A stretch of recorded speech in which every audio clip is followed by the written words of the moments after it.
So I'm really inspired by Bruce Lee now as I keep going forward. You know, interviewing. Well, I have interviewed some of the martial artists of their own system. Well, from Chole Fut to Jeet Kune Do to Wing Chun to Tai Chi. I would like to interview other martial kung fu artists and karate because there's so many things that I want to know, not just the aspect of martial arts, not just the aspect of a certain specific type of topic. I wanted to understand about people's life stories, education, their background, because quite honestly, it's very interesting. Today, I will give you the top six books that Bruce Lee read, and it's very interesting. And I will leave a blog and a podcast that I recently listened to, and it's very humbling and or very exciting. It's very generate ideas. Now, for those who are for people all around the world, right? We all know Bruce Lee. I remember back in the day, back in high school. I remember I was walking the hallway and I saw my crush, right?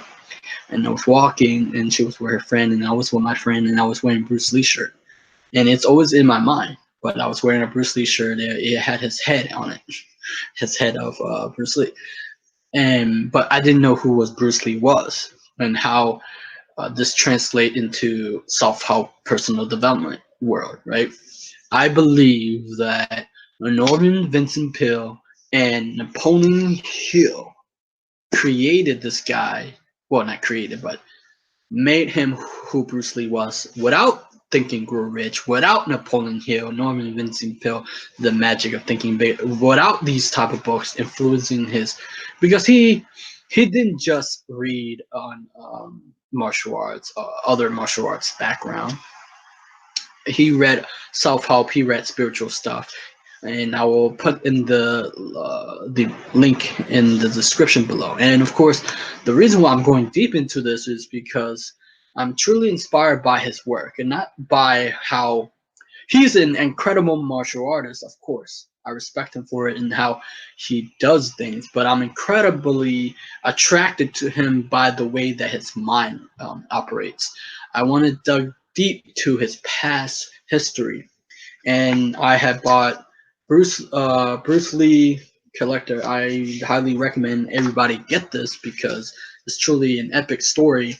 And my favorite story, where he, as an adult, Bruce Lee famously practiced by throwing 5,000 punches a day as an adult, but as a youth in Hong Kong, there wasn't always necessarily a regimen behind every blow.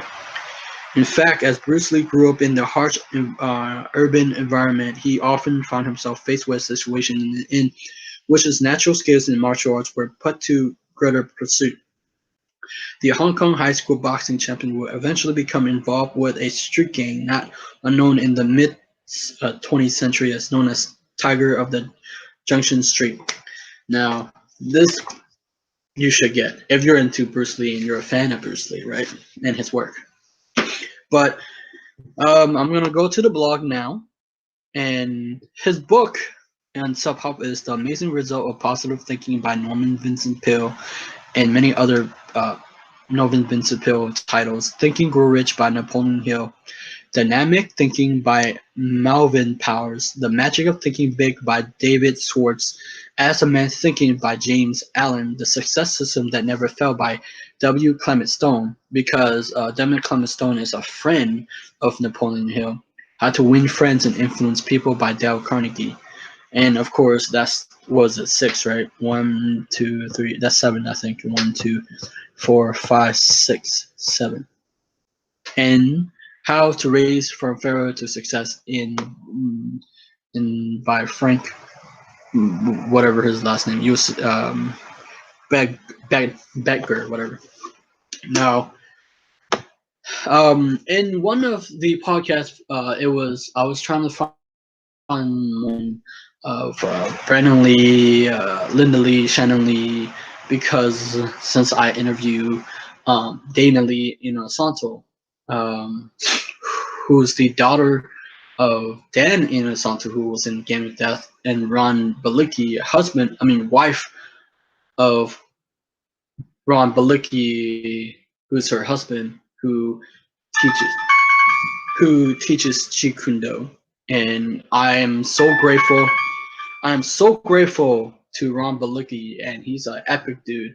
You should check the interview of him, like his mindset, like these these martial artists, the Ron Balicki, probably Danny Inosanto, and Denali Inosanto are all into personal development. From she mentioned Robert Kiyosaki, Bruce Lee would read other things, but in that um, section of podcast, she said, Bruce Lee always had this positive mindset. He's like, no, no, no, you got to think positive. It's very interesting how that's where he got where he is. And the reason why I'm doing research on Brendan Lee too, because Brendan Lee, I'm inspired by Brendan Lee because of the movie The Crow, and I love The Crow. Like the story is how he came from. He was, I think he died in his I forgot what happened. He tried to save his girlfriend from being raped or something in the movie, but I can't remember. I have to rewatch it. And then he fell off of a building. I don't know, either they kill him or something, but he come back and try to have vengeance. That's what they call vendetta. Crow, and never mind. Anyway, I love Brendan Lee for his when he was in Rapid Fire. But I'm gonna leave a video in here, and I'm gonna edit it in with where Dana Lee, because she said, she knew Dana Lee knew Brandon Lee. Of course, she know Shannon Lee, and they were. I remember I was watching Dana Lee. We were talking about how she knew Brandon Lee as a family. They were always together. So Dana Lee called Bruce Lee as her uncle, and it was very interesting how the world that shift, and I want to find that. That's my journey of discovering who Bruce Lee was, not for as a martial artist on the screen, but for his philosophy of life. Where did his philosophy ingrain? Where did his mindset develop? Where did it's like his philosophy come from growth, right? Personal development, self-help. Always people always blame on self-help stuff, but Bruce Lee was into self-help and more intricate life than we can imagine. He knew how to warp reality. He knew how to bend reality. He knew how to use his subconscious mind to attract or do certain type of thing, to be charismatic, to influence, to be able to get people to like him, because he understood the power of knowledge. He um, understood the power of books. People don't understand that books can help you reinvent your mind, reinvent who you are, reinvent what you do. It always helps. The person who I am today is not the person who I was in the past. It's not easy. I still have to go through what everybody else go through. But without those books, I would not have interviewed Ron Balicki, Dana Lee and Santo, Dr. Renee, uh, Zen Rose Garden, all the Wade Bloodgood, all these amazing people who wrote books. I would not have done that if I didn't input my daily mind into developing my mind and knowledge to a higher level. And I'm still growing, and I still make mistakes. The fail that we make is it's not permanent. It can be permanent if we stay there and we don't learn from it. And so the thing is, because there was a book that was written by a teacher where she told that Bruce Lee wrote a go, and it was exactly like Think and Grow Rich, where he said like Think and Grow Rich, because Think and Grow Rich is the powerhouse book that most people should read when it comes to mindset, uh, the goal that if you have no goal to aim, you will not move. But if you have a goal to aim, you will move forward. I was about to say it, W, but forward in life. If I didn't aim for the interviews, didn't aim for that, then I would not have built the interview the our not arcade, the I don't know how to say it, but the interview that I have lined up. Um, those rejections that I'm continuing to have from all those top people, I'm not I'm not afraid of it because I'm like, okay, I'm used to it. It doesn't matter anymore. I'm like, it may not happen today, it may not happen tomorrow, next year, 2 years from now. It's going to happen along the road because I still have so much um, things to do here on earth, and we have to generate those positive mindset. We have to overcome the negative tendency that we tend to have, and we have to push forward for that momentum. And if you want to reinvent your life, you must surround yourself by people who have dreams, who are doing the dream, who push you a little bit further, push you to do things that you once forgot you had, push you to know that there are times that you must give up on things that for pleasure, things for at the moment, so you can move forward. If I didn't give up the things that most people do, part of their way their life, do things that most people will regret, you can look. I'm all having fun. I love to have fun more than anybody else. I'm telling you, I love to have fun. Like this is who I am.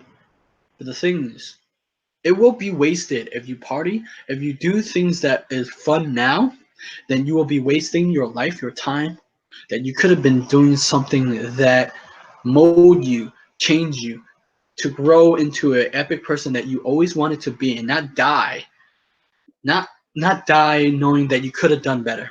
And this is the moment that you take that idea that hey, if Bruce Lee can um, get out become this type of person because he decided to not stay there. And if you hear the struggle of Bruce Lee, he had a back injury, and doctor told him he couldn't whatever move if he moved, or he couldn't become walking around. I don't know, I remember, but hear the podcast of Linda Lee, and that he chose to not listen to the doctors.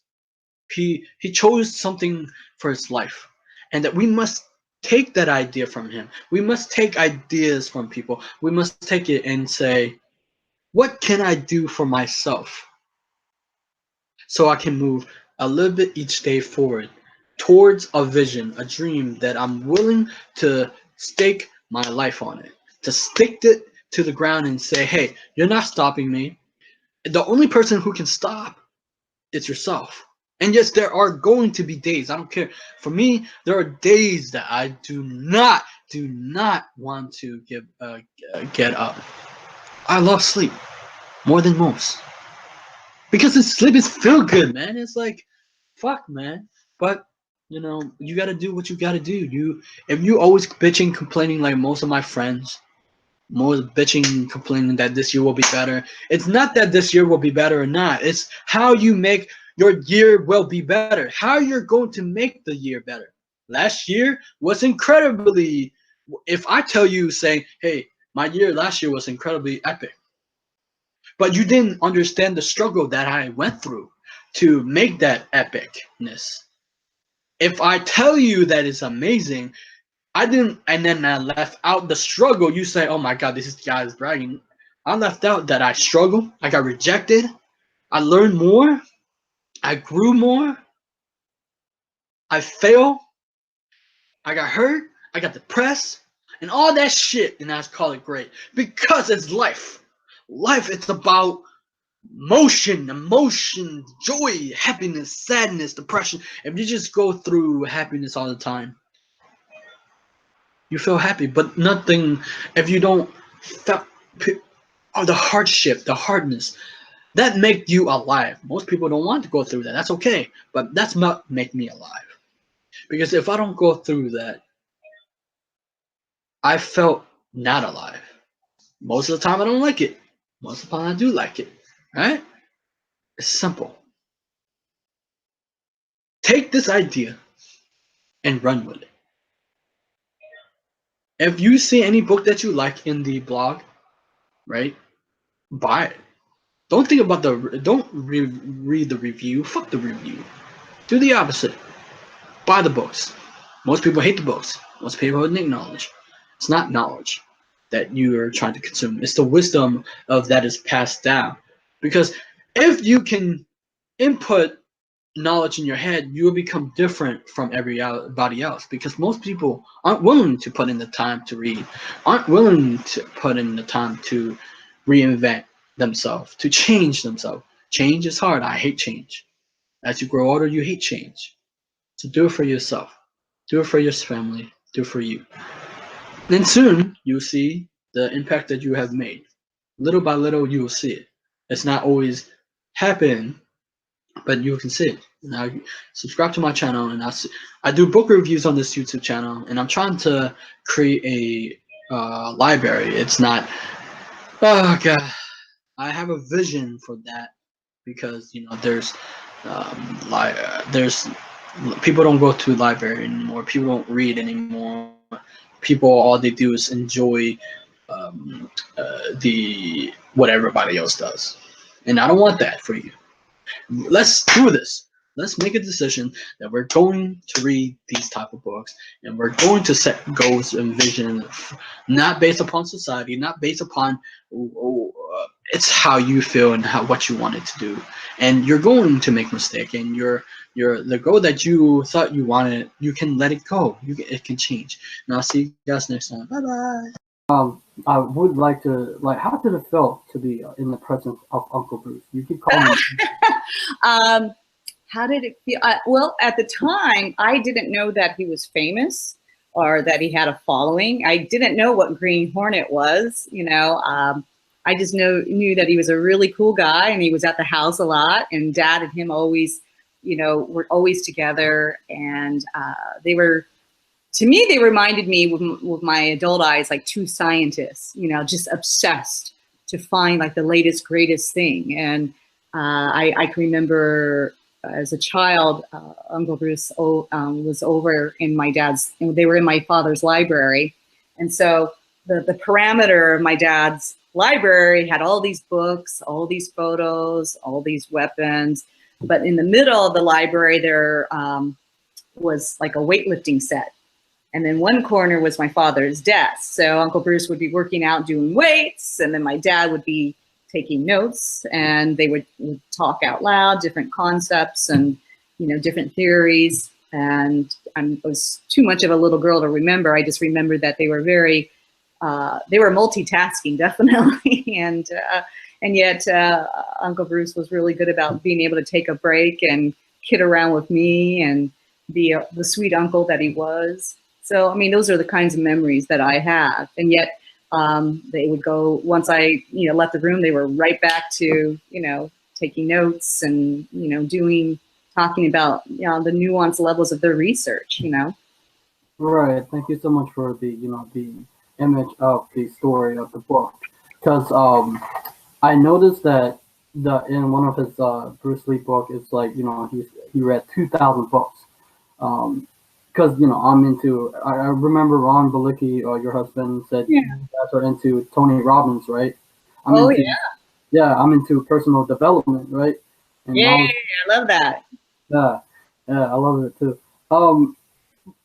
What do you get into personal development deep or not that? Oh yeah, you know who I love? Have you heard of Jen Sincero? Mm-hmm. Or a badass? I love her. I'm listening to her Audible books. I also have her regular books as well. But her Jen Sincero, I love her because she's so unorthodox in her approach. But she's like an Anthony Robbins, and so she'll use what I call urban language and talk, and and yet you feel really enlightened when you're listening to her. But it's done on this level that's very organic. So she's an amazing life coach, just like in the same vein as Anthony Robbins. You know, they all have their different approaches. But yeah, I would recommend her to anybody if anybody's out there listening. You know. Yeah, thank you so much. Wait, do you know the book? Well, I guess I'm gonna try. Do you know a book called Think and Grow Rich? What's it called again? Think and Grow Rich by Napoleon Hill, or like you never heard of it? Yes, I have. Think and Grow Rich. Yeah, I have heard of that. In fact, I think my that's the same book I'm thinking of. It's sitting on my my dresser. My kid bought that for me for Christmas. So he knows I love these kinds of books. You know, I think it's very important for people, any individual, to always feed their mind with the latest, greatest, and even if you may disagree, it doesn't matter. But there's always people that might have insightful things to share. Anything that helps build your body, your mind, body, and spirit, you know, because, you know, these are times where we have so much information coming at us. And I do think it's important to be able to block out everything else and to feed oneself, you know, and to be on a personal path of growth. So I commend you for reading these kinds of books. Thank you so much for that. Yeah, because I'm trying to figure out a pathway to see, because I know that Bruce Lee is actually a spiritual person too, and he reads like spiritual books. But I'm trying to segue where what type of books he reads and what type of you guys read too, because I think that you guys are living an amazing life, and I think that, I'm sorry. I think that because people, you know, I never known, you know, how to become successful. You know, where people have a different mindset, you know, society and you know, school. Because I'm a special education, right? I would like to impact the special education because I was labeled special ed, right? And Were so, you? yeah, and so they said that I have a learning disability until I found out that if I read these books about, you know, the brain, like Yeah. Tony Buzan, I could, like, I think it's ineffective the way that the educational would teach a student how to operate or the brain. And so I would now realize that we are smarter, right? I disagree with the educational system with America. Right. Well, it's a certain style. It's a certain system, right? But there are many styles and systems. Yeah, it's funny that you mentioned that because my own son I have two sons.